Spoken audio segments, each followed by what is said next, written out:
اللہ اللہ اللہ۔ مصر کے ایک شیخ گزرے ہیں عطاء اللہ اسکندری رحمۃ اللہ علیہ، شاذلیہ سلسلہ کے بزرگ تھے، مگر اللہ نے ان کو بڑی معرفت سے نوازا تھا۔ وہ الازہر کے اندر استاد بھی رہے، اور جامعہ الازہر کو جو پوری دنیا کے اندر عزت ملی ایسے اساتذہ کی وجہ سے ملی۔ بہت باخدا انسان تھے، اور جب بات کرتے تھے تو بڑی جچی تلی کرتے تھے۔ انہوں نے ایک کتاب لکھی، اس کا نام ہے الحکم۔ حکم کا مطلب ہے حکمت کی باتیں، یعنی عربی تو ان کی زبان تھی، پھر وہ بات ایسے انداز سے کرتے تھے کہ بڑی سلجھی ہوئی بات ہوتی تھی، دل پہ اثر کرتی تھی۔ ہمارے اکابر علماء دیوبند میں حضرت مولانا خلیل الرحمن رحمۃ اللہ علیہ، جو حضرت شیخ الحدیث رحمۃ اللہ علیہ کے شیخ تھے، تو ان کا یہ معمول تھا کہ وہ رمضان مبارک میں اس کی حکم کا درس دیا کرتے تھے۔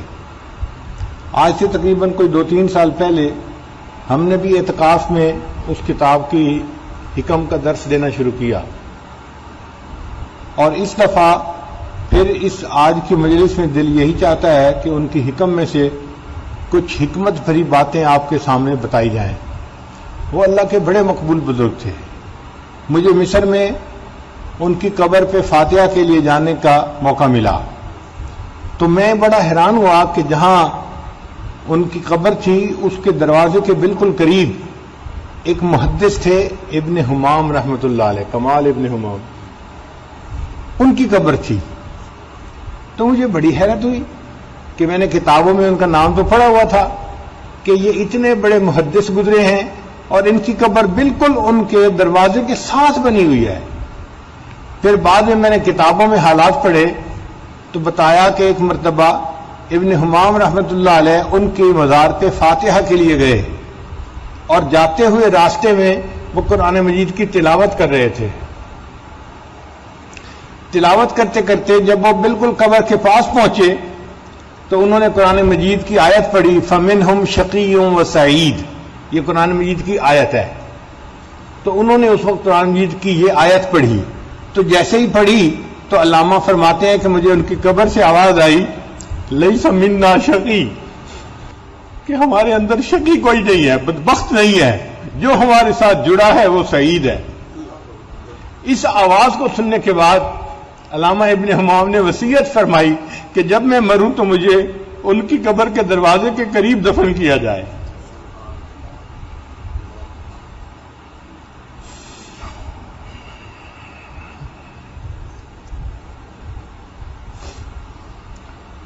فرماتے ہیں الاکوان ظاہرها غرۃ، اکوان کون سے ہے؟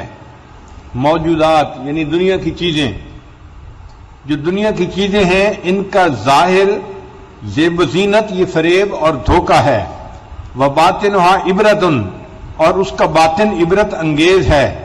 فالنفس تنظر الی ظاہر غرتها، نفس جو ہے وہ ان کے ظاہر کی زیب و زینت کو دیکھتا ہے، والقلب ينظر الى باطن عبرتها، اور قلب ان چیزوں کی باطن کی عبرت کو دیکھتا ہے۔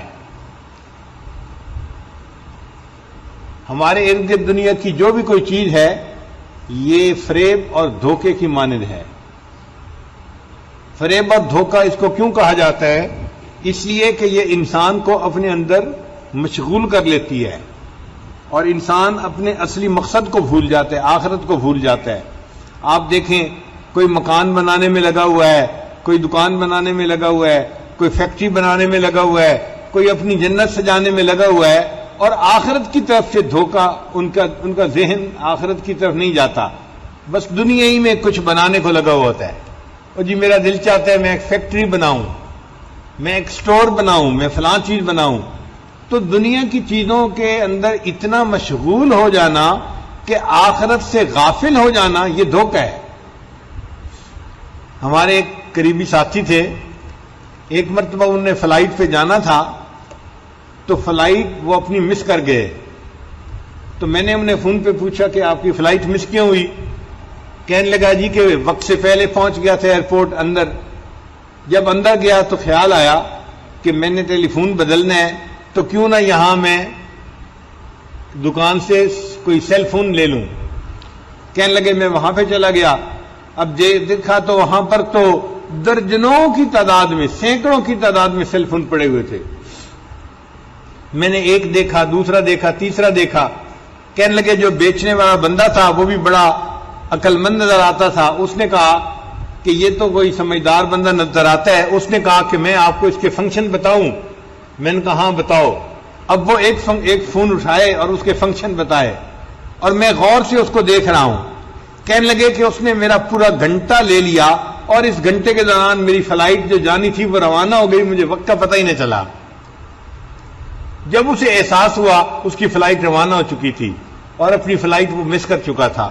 اس کو کہتے ہیں دھوکہ، کہ وہ ایک کام کے اندر ایسا لگا کہ اپنے اصلی مقصد کو بھول گیا.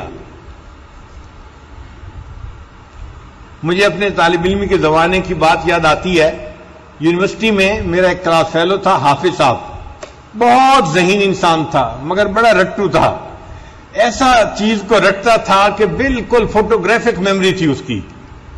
میری نظر میں وہ مجھ سے زیادہ ذہین تھا، لیکن جب بھی امتحان ہوتا تو میرے نمبر زیادہ ہوتے تھے. میں فرسٹ آ جاتا، وہ سیکنڈ آتا. تو میں نے بڑا ایک مرتبہ غور کیا کہ آخر اس کی وجہ کیا ہے.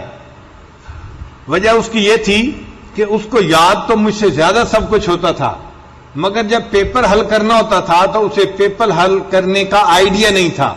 وہ بیٹھتا تھا اور پہلا سوال اتنا اچھے طریقے سے کرتا تھا کہ آدھے گھنٹے کی بجائے گھنٹہ ڈیڑھ گھنٹہ اسی پہلے سوال میں لگا دیتا تھا.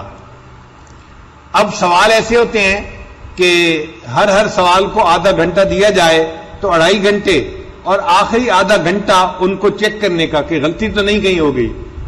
میں جب پیپر حل کرتا تھا تو میں ہر سوال کو آدھا گھنٹہ دیتا تھا اور آدھے گھنٹے میں اس کو مکمل کر کے پھر دوسرا سوال کرتا تھا، پھر تیسرا، اور آخری جب آدھا گھنٹہ رہ جاتا تھا تو میں اپنے پیپر دیکھتا تھا کوئی غلطی تو نہیں. اگر غلطی ہوتی تو اس کو کریکٹ کر لیتا تھا. اس کی وجہ سے میرے پیپر کے نمبر ہمیشہ زیادہ آ جاتے تھے.